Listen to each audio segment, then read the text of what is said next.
सोचिए, एक माँ हर सुबह अपने बच्चों को स्कूल भेजती है और हर शाम दरवाजे की तरफ देखती रहती है। पहला दिन, फिर दूसरा दिन, फिर तीसरा दिन, लेकिन वो बच्चे कभी वापस नहीं आते। अब सोचिए, एक नहीं, दो नहीं, पूरे 19 बच्चे एक ही इलाके से, एक ही तरह से गायब हो जाते हैं। और फिर एक दिन नाली से निकलती है एक छोटी सी हड्डी, और जब जमीन को खोदा जाता है तो पता चलता है कि हम एक नर्क के ऊपर जी रहे हैं, जिस नर्क का नाम है Nithari. Welcome to the new episode, India's most horrifying murder के Nithari serial killers. Noida, Delhi NCR का सबसे तेजी से बढ़ता शहर, ऊंची इमारतें, बड़े सेक्टर और पास ही एक छोटा सा गांव निठारी। यहाँ लोग गरीब थे लेकिन सपने अमीर थे। 2005 में यहाँ जिंदगी सामान्य चल रही थी। किसी को नहीं पता था कि उनके बीच एक ऐसा अंधेरा पल रहा है जो भारत के इतिहास का सबसे डरावना अध्याय बनने वाला है। पहला बच्चा गायब हुआ, फिर दूसरा, फिर तीसरा। माँ बाप पुलिस स्टेशन पहुंचे, रोए, गिड़गिड़ाए, लेकिन जवाब मिला भाग गया होगा, किसी के साथ चला गया होगा, 2 दिन में लौट आएगा।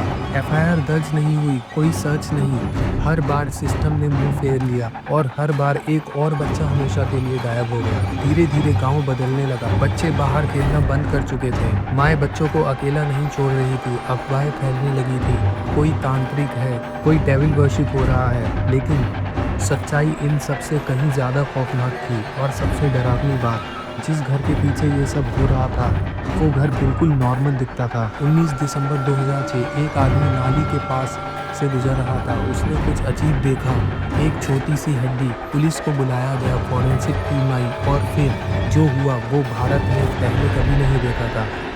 खुदाई शुरू हुई, एक हड्डी, फिर दूसरी हड्डी, फिर तीसरी खोपड़ी, फिर पूरा कंकाल। 19 से ज़्यादा मानव अवशेष, ज़्यादातर बच्चों के जूते, चप्पल, स्कूल बैग, हेयर क्लिप, हर चीज़ किसी की आखिरी पहचान थी। पूरा देश शून्य था। जांच सीधी D5 सेक्टर 31 नोएडा पहुंची। एक बड़ा साफ सुथरा घर, घर का मालिक मुनिंदर सिंह पढ़ेर, एक बिजनेसमैन, उसका नौकर सुरेंद्र कोहली को हिरासत में लिया गया और जो कन्फेशन आया वो इंसानियत के खिलाफ था। कोहली ने माना, उसने बच्चों को मारा, उसने बॉडीज को काटा, उसने नालियों में फेंका, कुछ मामलों में उसने नरभक्षण भी किया। इन्वेस्टिगेशन में पैटर्न मिला, एक सीरियल किलर पैटर्न। हर क्राइम प्लान था, रिपीटेड था, कोल्ड ब्लडेड था। लेकिन सवाल वही था, क्या कोहली अकेला था? पेरेंट्स बोले घर से चीखें आती थी, ऐसा हो ही नहीं सकता कि पढ़ेर को इसकी खबर ना हो। सीबीआई बोली डायरेक्ट एविडेंस नहीं है। पढ़ेर कभी गिरफ्तार, कभी बरी, कभी फिर पकड़ा गया। कानून चलता रहा लेकिन सच आज भी अधूरा है। फोरेंसिक रिपोर्ट में बताया strangulation, same disposal method, repeated pattern, लेकिन एविडेंस गल चुका था, नालियों में बह चुका था। अगर पुलिस ने पहले ही सुना होता, अगर एफआईआर हुई होती तो शायद कुछ बच्चे आज भी जिंदा होते। आज भी निठारी की माएँ इंतजार करती हैं। आज भी कुछ घरों में बच्चों के कमरे बंद हैं।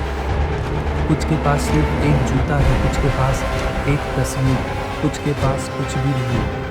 उनके लिए निठारी एक केस नहीं, एक खुला जख्म है। आज भी सवाल जिंदा है, क्या कोहली अकेला था? क्या कोई और शामिल था? क्यों पुलिस ने अनदेखी की? कितनी जानें बच जाती? निठारी हमें सिखाता है, जब सिस्टम सोता है तो राक्षस जागते हैं। निठारी सिर्फ एक कहानी नहीं, एक चेतावनी है जिसे भूलना एक और निठारी को जन्म देगा।